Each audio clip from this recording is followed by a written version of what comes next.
Hi, it's Fraser here, producer of Last Orders. We have a fantastic show coming up for you, but I just wanted to let you know before we start that we did have a few sound issues recording the podcast remotely, so apologies for that. You can still hear the whole thing, and it is really worth a listen.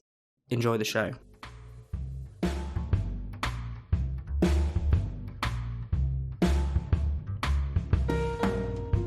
Welcome to Last Orders, the Spiked podcast on all things nanny state. I'm Tom Slater, Deputy Editor at Spiked, and this is the show where myself and Chris Snowden from the Institute of Economic Affairs discuss the latest in public health killjoyism, all with the help of an invited guest. Today, we're joined by Spiked editor Brendon O'Neill to talk about TfL's junk food ad ban, Michael Gove's green turn, and the latest from the war on vaping.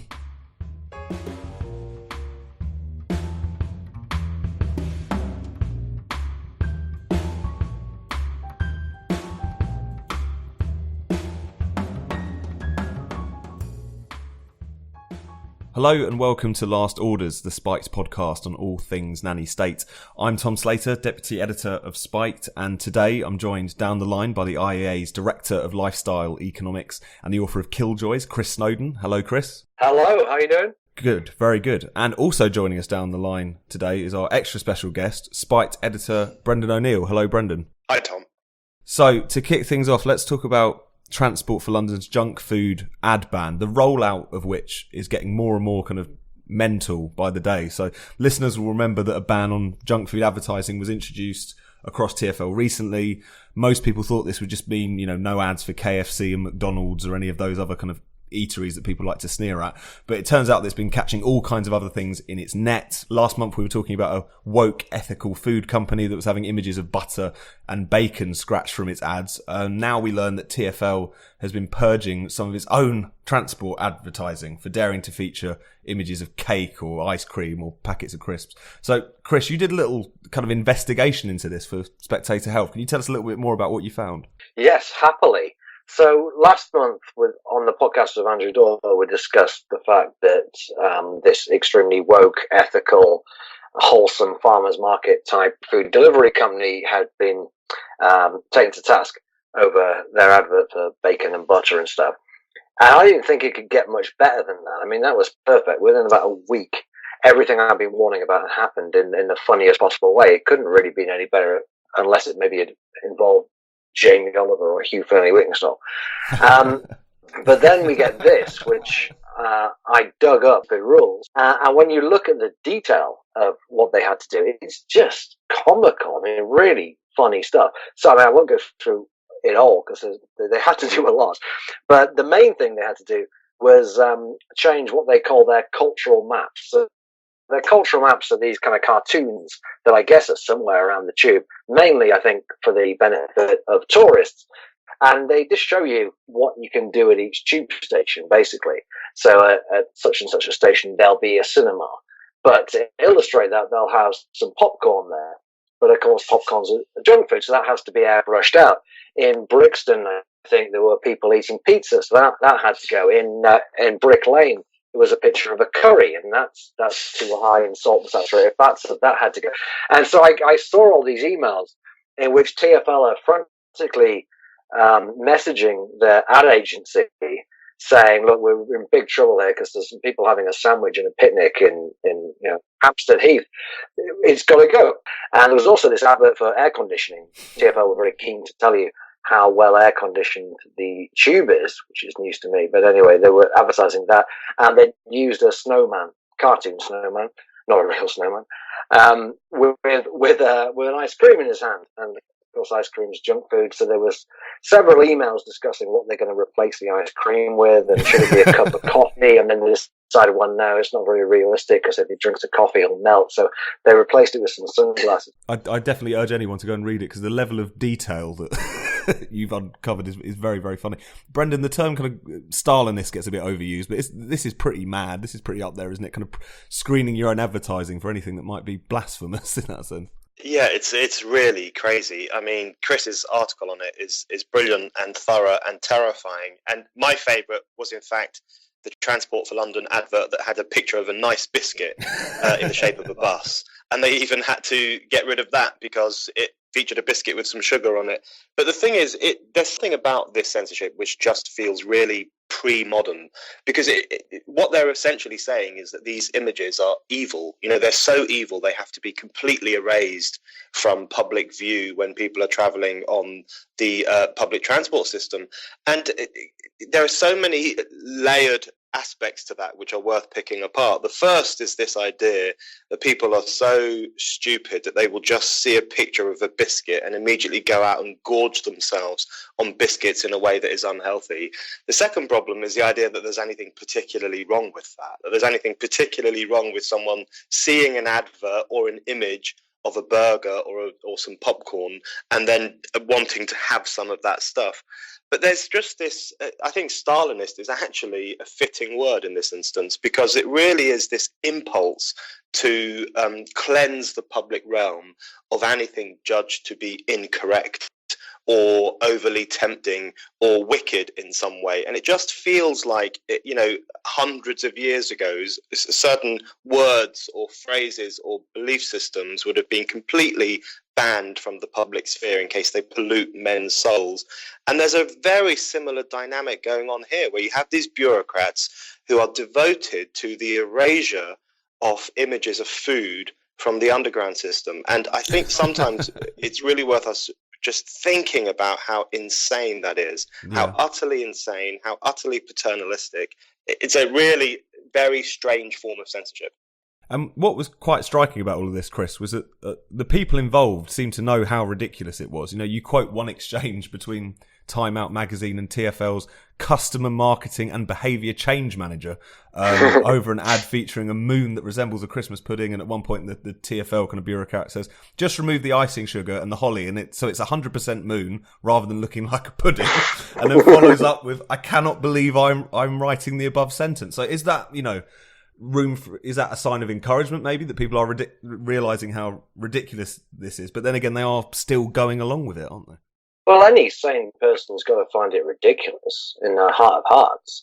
Of course they were laughing at it. They were saying, "Oh, we've got a picture of strawberries and cream at Wimbledon. Just get rid of the cream." The real point here is the snobbery of the whole anti-obesity crusade.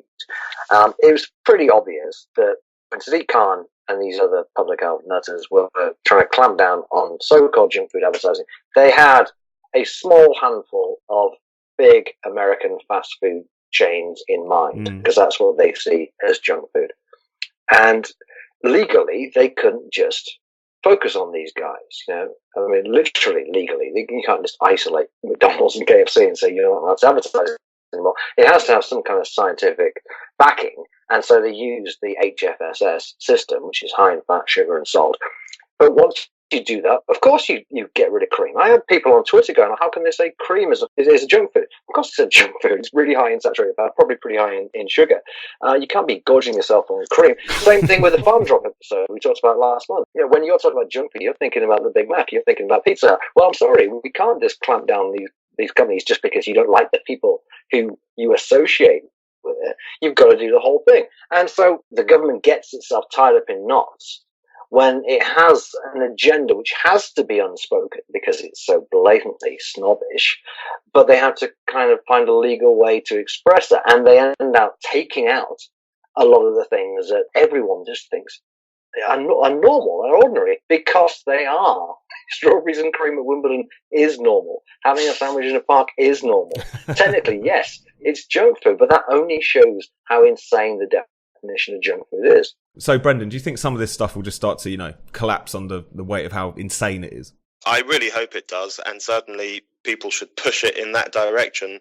The thing that was really terrifying in Chris's article was the fact that some of these people at TfL have job titles like behaviour change executive officer and all this kind of stuff, which is just sums up the stunning arrogance of the new elites. And you do think to yourself, imagine the mindset you would have to be in to go into that kind of job every day, where you just see it as your right and your responsibility to change the behaviour of ordinary people. It really does sum up the way in which this new political class, this bureaucratic class, looks upon ordinary people as stupid, unhealthy, fat, unattractive, and everything has to be done to save them from themselves. So the fact that we have this kind of very Orwellian system where there are significant sections of the bureaucratic elite who think they have the right and the responsibility to change our behaviour in a very sly, underhand, censorious, authoritarian way,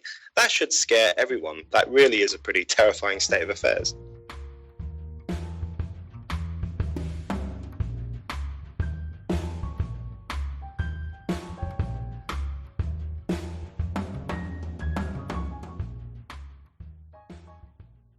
Hi, I hope you're enjoying the show so far.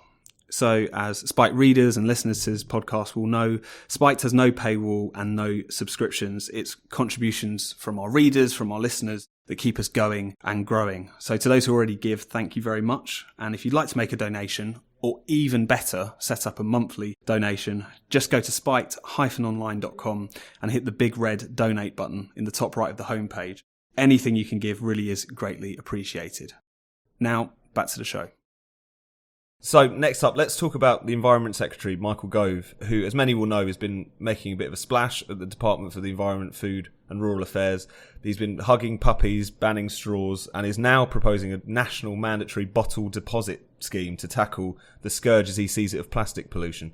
So, Chris, to kick things off, I know you looked into this and you looked into their impact assessments. Could you tell us a little bit more about what this scheme would entail and whether or not it's actually going to do what it claims it sets out to do?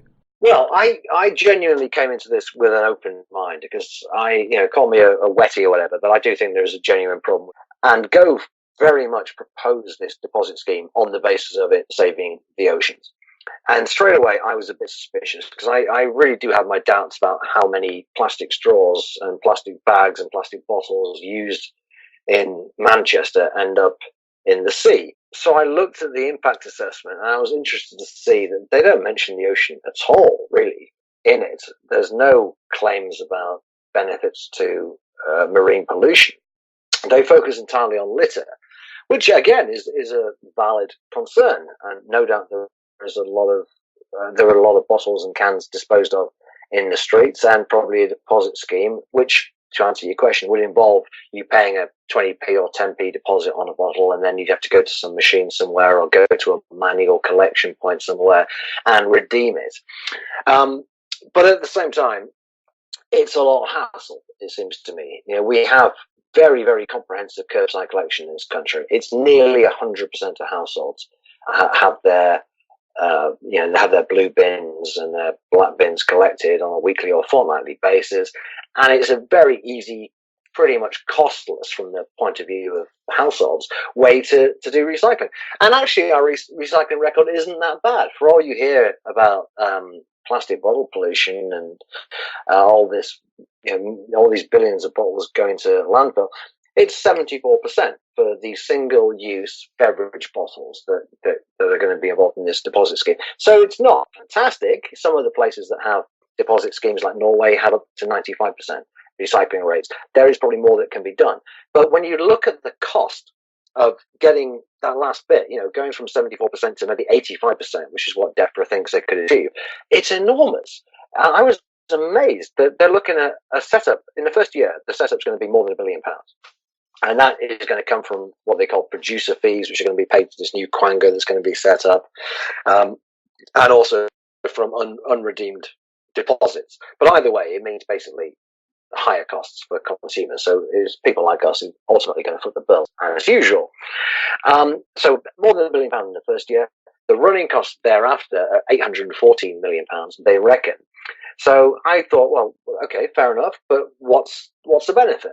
And the benefit really is tiny. They think they're going to get £37 billion worth of recyclables that they can sell. They think that they can reduce litter collection costs by £50 million.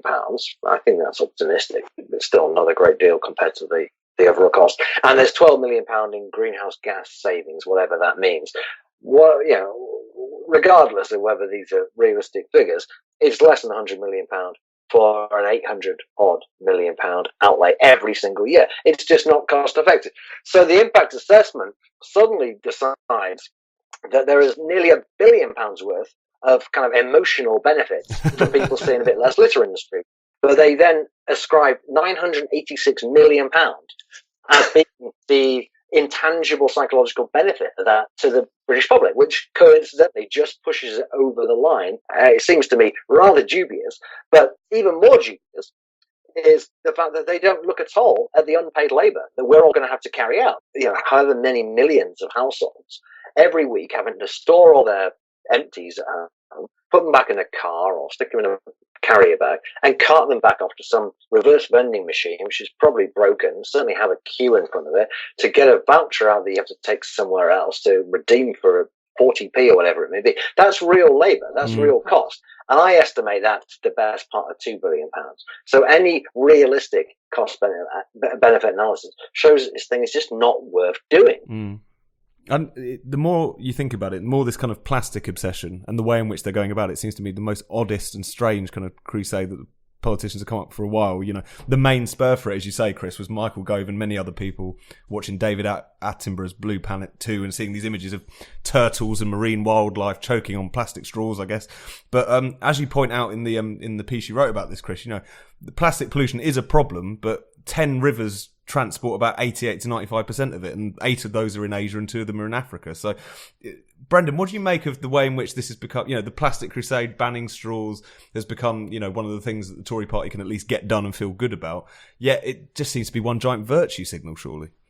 Yeah, I think it's almost entirely about virtue signalling, and I also thought that figure from Chris's article on Spiked was really striking about those rivers being in either Asia or Africa. And by the way, I am very much in favour of Asia and Africa going through this pretty messy process of modernisation, similar to what Britain went through 150 years ago. So that's all to the good. The thing I find depressing about the war on plastic, and it really has become a war on particularly single-use plastic, is that it's made plastic into a dirty word, but plastic is such a remarkable invention. This is a lightweight but incredibly strong material which is used for so many things. We all think it just is used for drinking stuff and wrapping food, but of course it's used in iPhones, it's used in furniture, it's used in refrigerators. I mean, all kinds of different forms of plastics are used in almost every modern thing that we think is good and that we take for granted. So I don't like the way in which plastic has become a dirty word, indicative of how horrible humanity is, that it's creating all this unnecessary stuff. Even on the single-use plastic stuff, I think the reaction is so over the top. One of the things I find most infuriating about contemporary society is those cardboard straws, because they're so difficult to use and they're so unpleasant, and it seems to me utterly unnecessary. I was recently in a cafe and there was this old man in his 80s at least who was going absolutely berserk at a waitress because he had a cardboard straw. He wanted a plastic straw and he thought the cardboard straw was unusable. That might sound like a small thing, but I actually think it's quite an important thing, that people's everyday habits and their drinking habits are being radically transformed on the basis of what is largely a virtue signal. If it's the case that single-use plastics are causing a particular problem, we should be offered all the evidence and all the statistics to show us that. And then the solutions just need to be much more straightforward. Better collection of this stuff, better recycling of this stuff, ideally in a way, as Chris says, that doesn't force people to have to traipse through the streets and deposit bottles and unnecessarily and so on. So I just think the whole war on plastic is irrational. If they want to propose a rational way to recycle this stuff, I'm open to their suggestions, but I haven't heard one so far.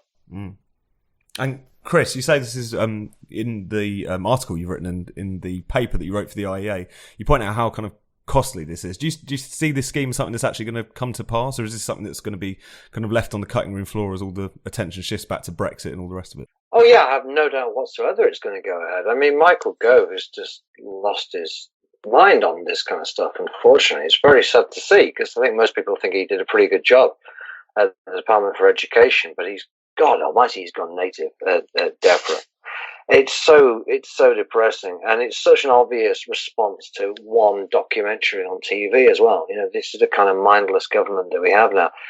The only question now is whether they include every plastic bottle, including like 3-litre bottles of Coke, or not. I actually filled out the consultation online a few days ago, And like all these public consultations, I don't know if you ever actually bothered to do one, but there's so many leading questions in it. So the only real question to the public is, do we do it with every single bottle, including stuff that never gets dropped in the street at all, or do we limit it to fairly small bottles? And in the consultation, it says, if there's a limit, what should it be? 3 litres, 4 litres, or 5 litres? The limit should be at the most 500 millilitres. But this is the way they get around it with these consultations. So yeah, I'm afraid it's bound to happen. And it's one of these feel-good things that, like I said before, when I looked at this with an open mind, I thought, in principle, I thought this isn't a bad idea. It has worked in other countries. It's only when you look at the detail and see that it just doesn't work when you layer it on top of an effective but quite expensive curbside collection system.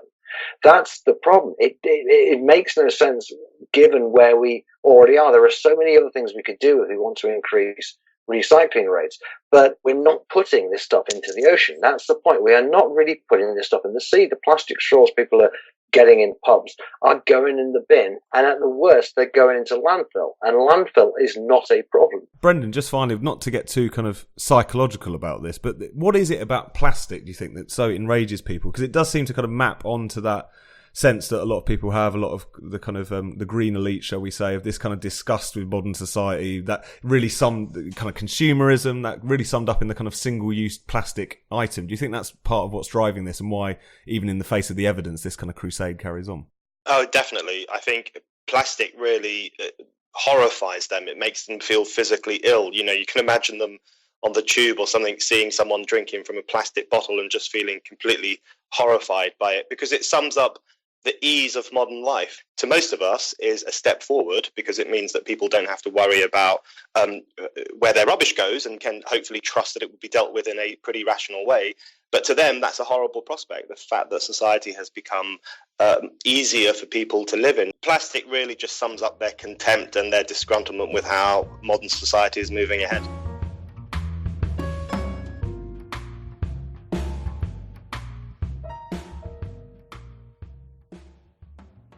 Before we get into the final section of the podcast, I just wanted to let you know about a great way that you can support the podcast, you can support the show, get our message out there to more and more people that will cost you nothing and take just 1 minute of your time. All you've got to do is give us a rating and a review with your chosen podcast provider. It really is that simple, and it will be a huge help. So thanks so much for your support, and back to the show.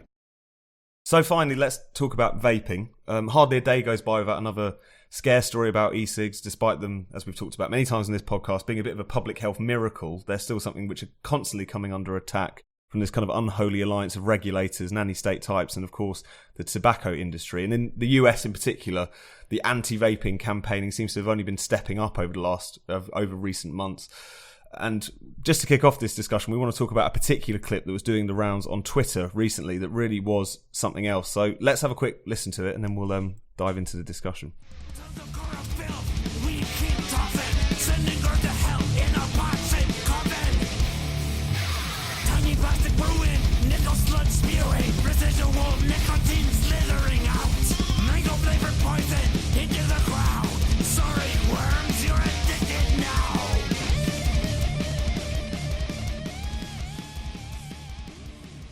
So that was a clip put out by some US-based group called Truth Initiative.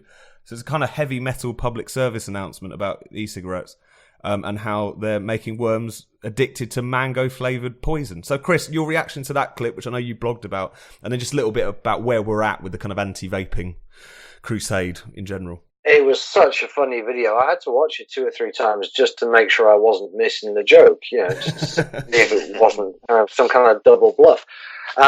It's, as you can gather from that clip, it's a kind of Gwa-style mid-90s very heavy metal sound.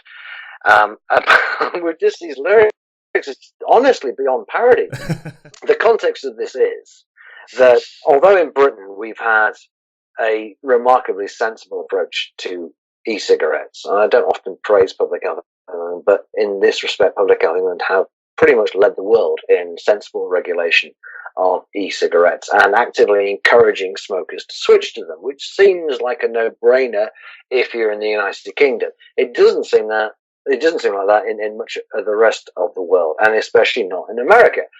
Why is that? America's a pretty civilized, developed, sensible country, generally speaking.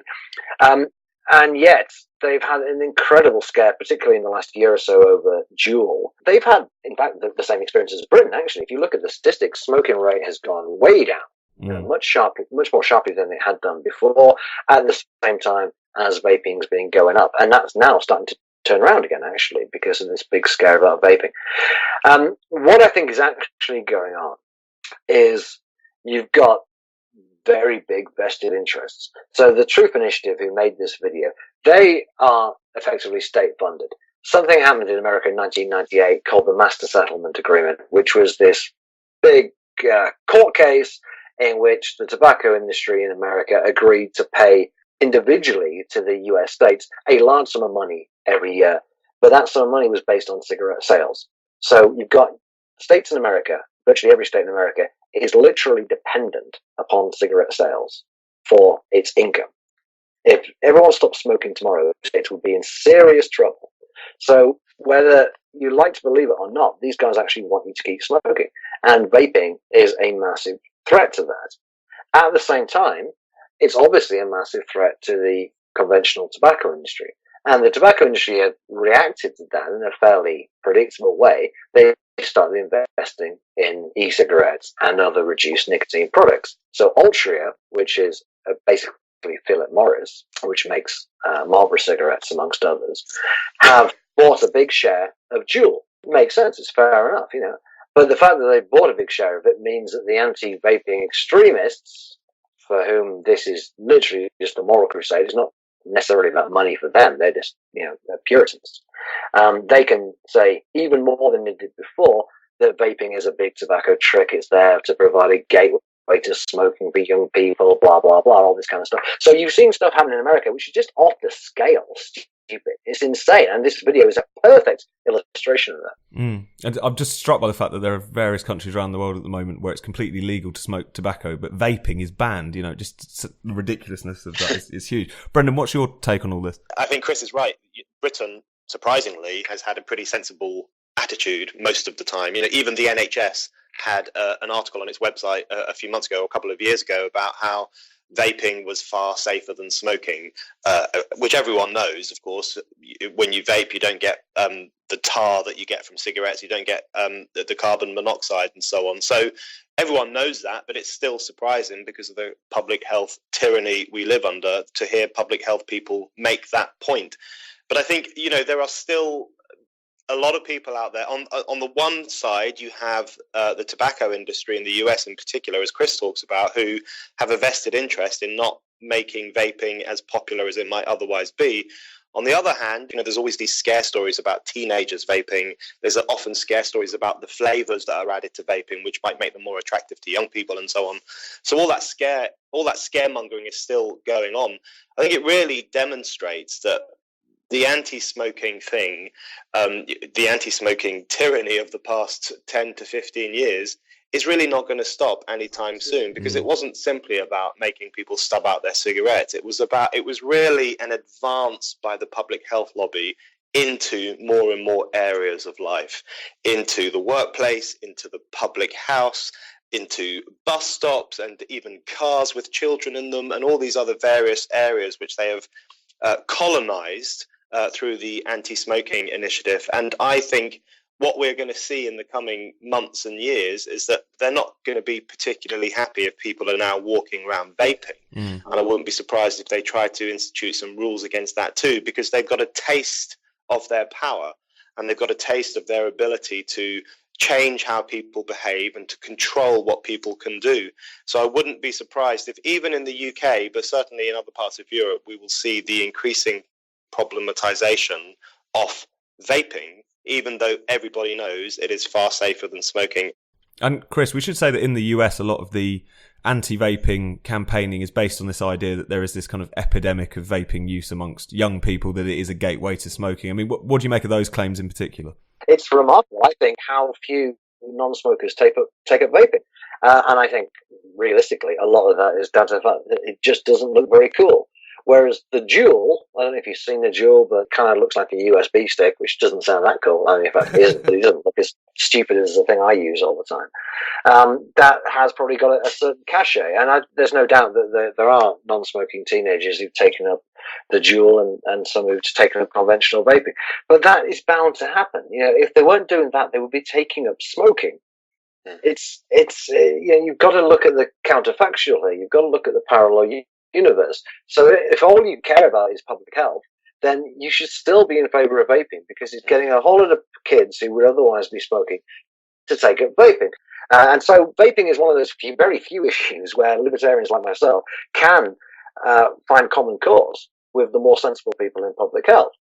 But Brendon is completely right. These people are not interested in liberty. They're not interested in letting people do whatever they want to do. For them, this is something they have to tolerate for a generation. They want to get rid of nicotine use altogether. And the first step is to get rid of smoking. But the next step would definitely be to get rid of vaping.